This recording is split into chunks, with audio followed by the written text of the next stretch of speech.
Lagi usut tuntas mafia BBM, kilang minyak Pertamina di Cilacap kok kebakaran.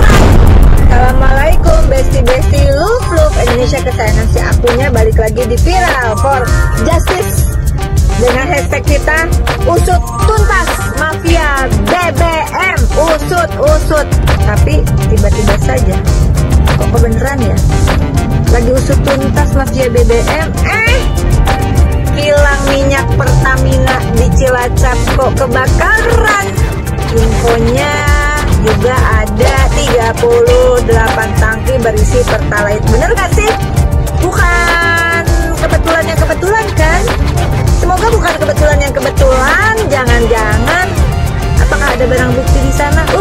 Gak boleh nuduh. Entah kebetulan atau ada unsur kesengajaan. Ada 3 kasus besar di awal tahun 2025 ini yang selalu diiringi dengan kasus kebakaran di lokasi tempat kejadian perkara. Yang pertama, kasus kepemilikan sertifikat pagar laut di Tangerang, Banten. Bermula dari kehebohan munculnya pagar laut sepanjang lebih dari 30 km di Laut Tangerang, pada tanggal 20 Januari 2025, Menteri ATR, BPN umumkan kebenaran keberadaan sertifikat di laut di sekitar pagar laut. 31 Januari 2025, para aktivis termasuk mantan Ketua KPK Abraham Samad melaporkan dugaan tindak pidana korupsi atas terbitnya sertifikat di Laut Tangerang. Mereka menduga ada kong kali kong dan suap-menyuap antara korporasi dan pejabat tinggi negara dalam proses penerbitan sertifikat di wilayah laut. Para aktivis yakin bahwa mustahil sertifikat laut ini terbit jika yang terlibat hanya masyarakat biasa atau perangkat negara setingkat pemerintah desa. Secara logika, sertifikat ini hanya bisa terbit jika ada intervensi dari kekuasaan yang mempunyai kewenangan besar. Namun hal aneh terjadi. 10 hari setelah laporan aktivis masuk ke KPK, kantor Kementerian ATR, BPN terbakar. Menurut Nusron Wahid, diduga, kebakaran bersumber dari komputer yang lupa dimatikan. Yang kedua, kasus terbakarnya kantor KPU Kabupaten Buru, Maluku pada tanggal 28 Februari 2025.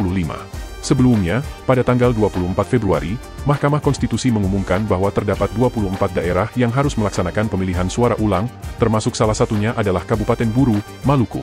Mahkamah Konstitusi meyakini bahwa ada indikasi penggelembungan suara yang dilakukan oleh penyelenggara pemilu di Kabupaten Buru yang menyebabkan penambahan suara salah satu calon yang kemudian memenangkan kontestasi pemilihan Bupati Kabupaten Buru pada Pilkada tahun 2024. Hakim MK kemudian memerintahkan untuk membuka kembali kotak suara yang sudah dicoblos untuk dihitung ulang.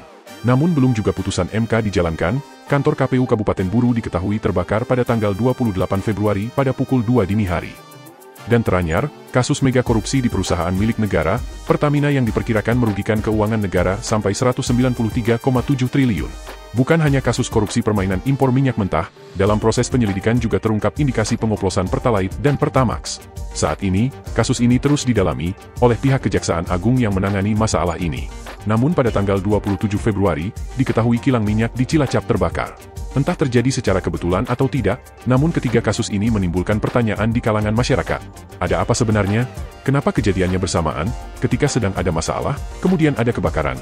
Menurut kalian, kejadian ini murni karena musibah kebakaran, atau ada pendapat lain? Silahkan tuliskan jawaban kalian di kolom komentar, dan jangan lupa tekan tombol like dan subscribe di bawah video ini, agar channel ini dapat berkembang. Terima kasih.